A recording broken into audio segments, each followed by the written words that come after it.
ఇక ఉమ్మడి వరంగల్ జిల్లాలో శ్రీ చైతన్య నిబంధనలను ఉల్లంఘిస్తోంది. పలు చోట్ల ఎలాంటి పర్మిషన్ లేకుండా బ్రాంచ్లను నిర్వాహకులు ఏర్పాటు చేశారు. అనుమతులు లేని భవనాల్లో బ్రాంచీలను నడుపుతున్నారు. ఇక ఆరోపణలు వస్తున్నాయి. ఫీజుల దోపిడీకి అదుపు లేకుండా పోతోందని విద్యార్థుల తల్లిదండ్రులు ఆగ్రహం వ్యక్తం చేస్తున్నారు. ఇక శ్రీ చైతన్య ఆగడాలను అరికట్టాలని విద్యార్థులు అలాగే తల్లిదండ్రులు డిమాండ్ చేస్తున్నారు.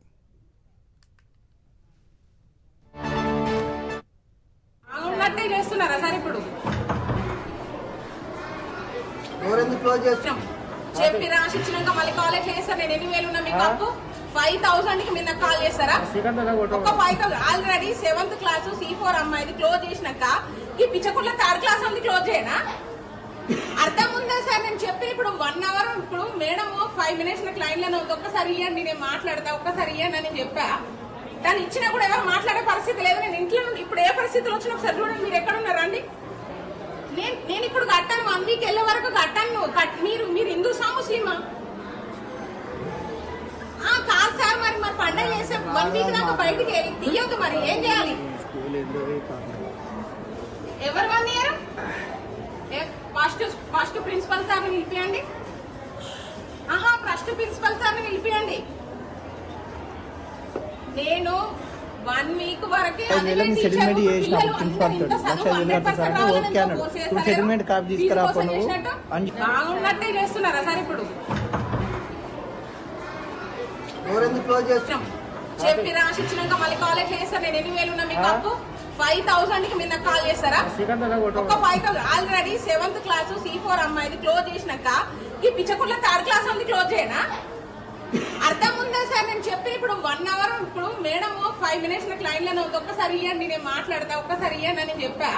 5 డేస్ నుండి ఇంజక్షన్ పెట్టి సెలైన్ పెట్టి ఇలా ఎగ్జామ్స్ అని మేము తీపిచ్చి తోలితే బయట నిలబెట్టి అది చేస్తారు. ఎక్కడ హెడ్ ఆఫీస్ ఆయన? ఎవరు హెడ్ ఆఫీస్ ఆయన?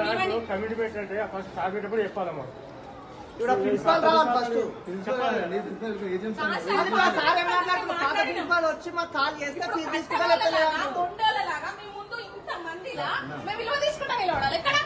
నీకైతే మాకు ఇంటికి తెలుసు కదా. నీకు టోటల్ గా మనము 1,05,000 మాట్లాడినా ఫీజు కట్టినా నేను ఆల్రెడీ. ఇష్టం వచ్చే ఇప్పుడు 20,000 రాత్రి ఎగ్జామ్ ఇష్యూ కొత్తగా.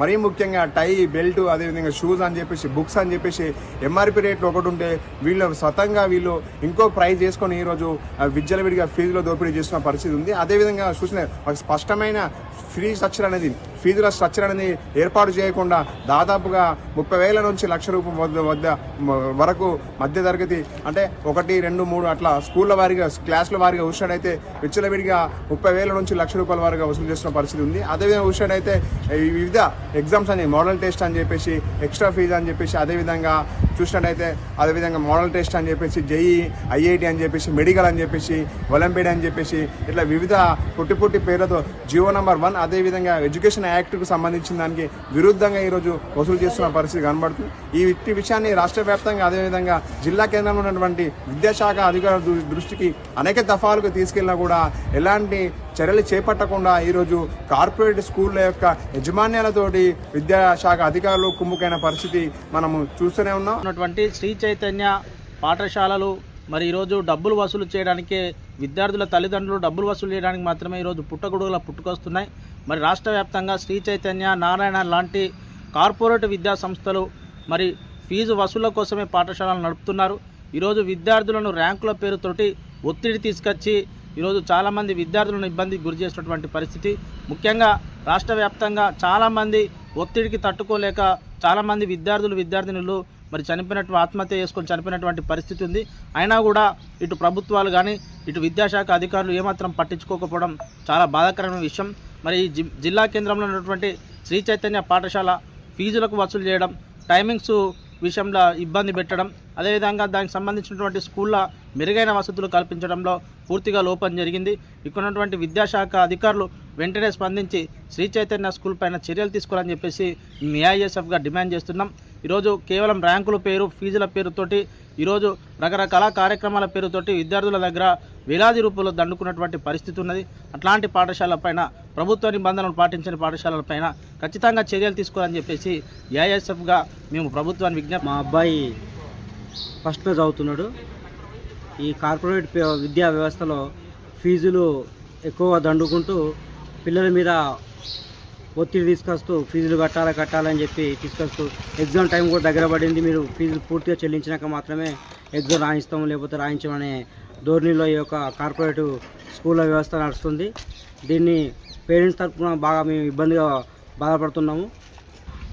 అంతేకాకుండా ఈ యొక్క కార్పొరేట్ విద్యా వ్యవస్థలో పిల్లలకు విద్య మీద ఎప్పటికీ బట్టి మెదల్లో మార్నింగ్ 7 o'clock నుంచి మొదలుపెట్టుకుంటే ఈవినింగ్ 7 o'clock వరకు 12 hours ఒక రోజులో వాళ్ళ టైం స్పెండ్ చేస్తూ వాళ్ళను ఒత్తిడికి లోన్ చేస్తున్నారు పిల్లల్ని. దాని స్వేచ్ఛాయుతంగా విద్యా వ్యవస్థ లేదు, నిర్బంధంలో విద్యా వ్యవస్థ నడుస్తుంది. దాన్ని పేరెంట్స్ తరఫున మేము ఖండిస్తున్నాము దాన్ని. అంతేకాకుండా దీంతో మార్పు రావాలని ప్రభుత్వం మీద మేము సూచన చేస్తున్నాము. కార్పొరేట్ విద్యా వ్యవస్థ మీద ఒత్తిడి గురించి వారిని పిల్లల యొక్క చదువు పట్ల స్వేచ్ఛాయుతంగా ఈ యొక్క విద్యా వ్యవస్థను ఉంచాలని చెప్పి కోరుకుంటున్నాం. ఫీజుల విషయంలో మాత్రం కొంచెం తగ్గియాలి, ఎందుకంటే ప్రస్తుత పరిస్థితులలో మధ్యతరగతి వాళ్ళు ఫీజులు చెల్లించే పరిస్థితి అంతగా లేదు. కాబట్టి ప్రభుత్వం కొంచెం తెలుసుకొని ఫీజుల విషయంలో నియంత్రించి కొంచెం ఫీజులను అన్నింటినీ కూడా తగ్గియాలని కోరుకుంటూ. ఇక ఉమ్మడి వరంగల్ జిల్లాలో శ్రీ చైతన్య నిబంధనలను ఉల్లంఘిస్తోంది. ఇక పలు చోట్ల ఎలాంటి పర్మిషన్ లేకుండా బ్రాంచ్ల నిర్వాహకులు ఏర్పాటు చేశారు. ఇక అనుమతులు లేని భవనాల్లో బ్రాంచ్లను నడుపుతున్నారు. ఇక ఈ సందర్భంగా ఫీజుల విషయంలోకి వస్తే తల్లిదండ్రులు ముక్కుపిండి మరీ వసూలు చేస్తున్నారు. విద్యార్థులకు సంబంధించినటువంటి సరైన సదుపాయాలు లేకుండా కూడా శ్రీ చైతన్య వ్యవహరిస్తుందని చెప్పేసి తల్లిదండ్రులు మండిపడుతున్నారు. దీనికి సంబంధించినటువంటి పూర్తి డీటెయిల్స్ మా కరెస్పాండెంట్ తిరుపతి ఉంది. సార్ తిరుపతి, చెప్పండి, శ్రీ చైతన్య విద్యా సంస్థలపైన కూడా తెలుగు రాష్ట్రాల్లో కూడా మొన్నటి నుండి చూసుకోవచ్చు చాలా వార్తల్లోకి వస్తుంది. ఎందుకంటే అక్కడ ఎలాంటి సరైన వసతులు లేకుండా కానివ్వండి, అలాగే విద్యార్థి సంఘాలు కానీ విద్యార్థుల తల్లిదండ్రులు కూడా ఇప్పటికే చాలా మట్టుకు ఆగ్రహం వ్యక్తం చేస్తున్నారు. ముక్కుపిండి మరి వసూలు చేస్తున్నారు, ఇష్టారాజ్యంగా వ్యవహరిస్తున్నారని చెప్పేసి చెప్తున్నారు. దీనిపైన మీరేమంటారు? సాయిరాం, 2 తెలుగు రాష్ట్రాల్లో శ్రీ చైతన్య విద్యా సంస్థలు కావచ్చు కార్పొరేట్ వ్యవస్థనంతా తయారు చేసి అధిక ఫీజులు వసూలు చేసిన పరిస్థితి కనబడుతుంది. ఉమ్మడి వరంగల్ జిల్లా వ్యాప్తంగా 10ల సంఖ్యలో శ్రీ చైతన్య బ్రాంచులు వెలిశాయి. ఈ బ్రాంచులంతా కూడా నిబంధనలకు విరుద్ధంగా విద్యా వ్యవస్థ నడుపుతున్నటువంటి పరిస్థితి కనబడుతుంది. ఈరోజు తాజాగా జనగామ జిల్లాలో కూడా ఒక పేరెంట్స్ సంబంధించినటువంటి వ్యవహారం బయటపడి ముందు మాట్లాడిన ఫీజు ఒకటి, తర్వాత వసూలు చేసినటువంటి ఫీజులు అధికంగా వసూలు చేస్తున్నారు, అనేక రకాలుగా ఇబ్బందులకు గురి చేస్తున్నట్టు కూడా పేరెంట్స్ అంతా కూడా ఆందోళన వ్యక్తం చేసిన పరిస్థితి కనబడుతుంది. శ్రీ చైతన్య విద్యా వ్యవస్థ కావచ్చు కార్పొరేట్ విద్యా వ్యవస్థలంతా కూడా సామాన్య మధ్యతరగతి పేద కుటుంబాలంతా ఫీజులు కట్టాలంటే చాలా తీవ్ర ఇబ్బందులు ఎదుర్కొంటున్నట్టు కూడా తెలుగు రాష్ట్రాల్లో కూడా ప్రజలంతా పేరెంట్స్ కావచ్చు ఆందోళన వ్యక్తి పరిస్థితి కనబడుతుంది. నాకు అందుబాటులో కొంతమంది విద్యార్థి సంఘాల నేతలు ఉన్నారు. అసలు కార్పొరేట్ వ్యవస్థ కావచ్చు శ్రీ చైతన్య విద్యా వ్యవస్థ ఆగడాలు ఏ విధంగా కొనసాగుతున్నాయి, ఫీజుల వ్యవస్థ ఎట్లా ఉంది, పేరెంట్స్ అభిప్రాయం ఏంది, ఈ విద్యార్థి సంఘాల నేతలు ఎప్పటి నుంచో కూడా ఈ ప్రైవేట్ వ్యవస్థ కావచ్చు శ్రీ చైతన్య సంబంధించిన ఫీజులకు సంబంధించి కూడా అనేక ఆందోళన కార్యక్రమాలు చేశారు. అసలు ఇప్పుడు శ్రీ చైతన్య విద్యా వ్యవస్థలో శ్రీ చైతన్య సంబంధించిన స్కూల్స్ కాలేజీలో ఎటువంటి సిచ్యువేషన్ ఉందో తెలుసుకునే ప్రయత్నిద్దాం. ఎట్లా ఉంది అసలు ఉమ్మడి వరంగల్ జిల్లా వ్యాప్తంగా అనేక సంబంధించిన శ్రీ చైతన్య సంబంధించినటువంటి కార్పొరేట్ ఉన్నాయి కదా, అందులో ఎట్లా నడుస్తుంది, ఫీజులు ఎట్లా ఉన్నాయి, అందులో ఫుడ్ కావచ్చు హాస్టల్ కావచ్చు విద్యాబోధన ఇవన్నీ ఏం చెప్తారు? పాఠశాల విద్యను మొత్తం కూడా శ్రీ చైతన్య లాంటి కార్పొరేట్ స్కూళ్ళు తమ గుత్తాధిపత్యంలో పెట్టుకొని వాళ్ళ కబంధ హస్తాల్లో బంధించి పేద మధ్యతరగతి తల్లిదండ్రుల యొక్క రక్తాన్ని జలగల్లా పీడిస్తున్నాయి. ఒక ఎల్కేజీ విద్యార్థి చదువుకోవాలంటే 2 లక్షల వరకు ఫీజులు వసూలు చేస్తూ మీరు అన్నట్టుగా ముందొక ఫీజు 50,000 1,00,000 రూపాయలు అని చెప్పి తర్వాత స్కూల్ ఫీజులు, తర్వాత యూనిఫామ్ ఫీజులు, తర్వాత బుక్స్ ఫీజులు, ఆ అబ్బాయి ఆ అమ్మాయి కానీ చదువు నుంచి మొదలుకుంటే ఆమె ఎగ్జామ్ రాసేంత వరకు ఆ ఇయర్లో ఏమేమి అవసరం పడతాయో దుకాణాలు తెరిచి విద్యార్థుల దగ్గర నుంచి తల్లిదండ్రుల నుంచి ఫీజులు వసూలు చేసి విద్యార్థులను ఒక ఒత్తిడిలోకి నెట్టేస్తున్నారు. చాలామంది విద్యార్థులు 10th క్లాస్ చదివే విద్యార్థులు, తర్వాత ఇంటర్మీడియట్ చదివే విద్యార్థులు కూడా ఒత్తిడికి లోనై ఆత్మహత్యలు చేసుకున్నప్పుడు కూడా ఈ ప్రభుత్వాలు చోద్యం చూస్తున్నాయి తప్పిస్తే వాళ్ళ మీద చర్యలు తీసుకోవడం లేదు. ఈ ఇప్పుడున్నటువంటి కాంగ్రెస్ ప్రభుత్వం కూడా మేము అధికారంలోకి వస్తే శ్రీ చైతన్య నారాయణ లాంటి కార్పొరేట్ విద్యావస్థల మీద ఉక్కుపాదం మోపుతాం, విద్యా హక్కు చట్టాన్ని స్పష్టంగా అమలు చేసే విధంగా మేము చర్యలు తీసుకుంటామని చెప్పేసి ఫీజుల నియంత్రణ కోసము చట్టం తీసుకొచ్చి వాళ్ళను ప్రజాక్షేత్రంలో నిలబెట్టి ఈ విద్యార్థులకు పేద మధ్యతరగతి విద్యార్థులకు కూడా విద్యను అందే విధంగా చేస్తామని చెప్పేసి హామీలు ఇస్తే తప్పిస్తే ఇప్పుడు రెండోసారి జరుగుతున్న అసెంబ్లీ సమావేశాలు, ఇప్పుడు బడ్జెట్ సమావేశం జరగబోతున్నది. ఎందుకు ఫీజుల నియంత్రణ చట్టాన్ని మీరు అమలు చేసే విధంగా బడ్జెట్ సమావేశాల్లో ఎందుకు చట్టం చేయలేకపోతున్నారో ఈ తెలంగాణ విద్యార్థి సమాజానికి కాంగ్రెస్ ప్రభుత్వం సమాధానం చెప్పాల్సిన అవసరం ఉన్నది. విద్యార్థుల తల్లిదండ్రుల దగ్గర నుంచి రక్తాన్ని పీల్చినట్టుగా ఈ కార్పొరేట్ విద్యా సంస్థలు ఫీజులు వసూలు చేస్తుంటే, ఒకవైపు తల్లిదండ్రులు విద్యార్థులు ఆత్మహత్యలు చేసుకుంటే ఎందుకు ఈ ప్రభుత్వం స్పందిస్తలేదో ఈ తెలంగాణ సమాజానికి ఈ ప్రభుత్వం సమాధానం చెప్పాలి. ఒకే బోర్డుతోని ఒక్క పర్మిషన్ తీసుకొని 10ల సంఖ్యలో 100ల సంఖ్యలో విద్యా సంస్థలు నెలకొల్పి లక్షల కోట్ల రూపాయలు సంపాదిస్తున్నటువంటి ఈ యొక్క విద్యా సంస్థలు ఎమ్మెల్సీలుగా మంత్రులుగా చలామణి అవుతూ ఈ యొక్క ప్రభుత్వం యొక్క గుత్తాధిపత్యం సాధిస్తూ ఈ విద్యా వ్యవస్థను పూర్తిగా నిర్వీర్యం చేసేటువంటి పనికి పూనుకున్నారు. ఖచ్చితంగా ఈ యొక్క విద్యా సంస్థల పని ప్రభుత్వం పట్టకపోతే విద్యార్థి సంఘాలుగా మేము వీళ్ళ మెడలు మస్తామని చెప్పేసి ఈ విద్యార్థి సమాజానికి హామీ ఇస్తున్నాము. అఖిల భారత విద్యార్థి పరిషత్ ఆధ్వర్యంలో గతంలో అసెంబ్లీని ముట్టడించినాము, గతంలో సచివాలయాన్ని ముట్టడించినాము. అనేక సార్లు మేము రిప్రజెంటేషన్ చేసినప్పటికీ కూడా విద్యాకు చట్టాన్ని అమలు చేయాలని చెప్పినప్పుడు కూడా ఫీజులను నియంత్రించాలని చెప్పినప్పటికి కూడా పేరెంట్స్తో కలిసి మేము ఉద్యమాలు నిర్వహించినప్పటికి కూడా ఇప్పటికి కూడా చెవి మీద పేను బారినట్టుగా కూడా ఈ ప్రభుత్వానికి లేదంటే పేద విద్యార్థుల యొక్క విద్య మీద ఏ విధంగా వీళ్ళు దృష్టి సారించడం మనం అర్థం చేసుకోవాలి. వాళ్ళ దగ్గర నుంచి డొనేషన్లు తీసుకొని వాళ్ళ యొక్క అంటే వాళ్ళు పార్టీలు ఎలక్షన్లో పోటీ చేయడం కోసం డొనేషన్లు తీసుకొని వాళ్ళు నోర్లు మూసుకునే తప్పిస్తే ఈ విద్యార్థులకు కానీ తల్లిదండ్రులకు కానీ న్యాయం చేసే విధంగా వాళ్ళు ఆలోచిస్తలేరు. ఒక స్కూల్కి వెళ్తే అక్కడ గ్రౌండ్ ఉండదు, ఒక స్కూల్కి వెళ్తే అక్కడ నీటి వసతి ఉండదు, ఒక స్కూల్కి వెళ్తే ఏం సౌకర్యాలు లేనప్పటికి కూడా వాళ్ళ దగ్గర నుండి లక్షల రూపాయలు ఫీజులు వసూలు చేస్తూ విద్యార్థుల యొక్క రక్తాన్ని జలగల్ల బట్టి పీడిస్తున్నారు. వీళ్ళ మీద ఖచ్చితంగా చర్యలు తీసుకోవాలని చెప్పేసి అఖిల భారత విద్యార్థి పరిషత్ తరఫున మేము డిమాండ్ చేస్తున్నాము. మాచల రాంబాబు ఏబీపీ రాష్ట్ర కార్యదర్శి. చెప్పండి, ఉమ్మడి వరంగల్ జిల్లా వ్యాప్తంగా శ్రీ చైతన్య సంబంధించిన విద్యా సంస్థలు బోర్డు బయట ఉంటుంది, లోపలేమో వేరే వ్యవస్థ సంబంధించిన అసలు పర్మిషన్ లేవు, నిబంధనలకు విరుద్ధంగా శ్రీ చైతన్య సంబంధించిన విద్యా సంస్థలు వస్తున్నాయి. ఎట్లా ఉన్నాయి పరిస్థితులు, ఏం చెప్తారు? ఉమ్మడి వరంగల్ జిల్లాలో విచ్చలవిడిగా అధిక మొత్తంలో విద్యార్థి తల్లిదండ్రులు అధిక మొత్తంలో ఫీజులు వసూలు చేస్తున్న ఏకైక విద్యా సంస్థలు శ్రీ చైతన్య మరియు నారాయణ విద్యా సంస్థలు అని చెప్పి సందర్భంగా తెలుస్తున్నా.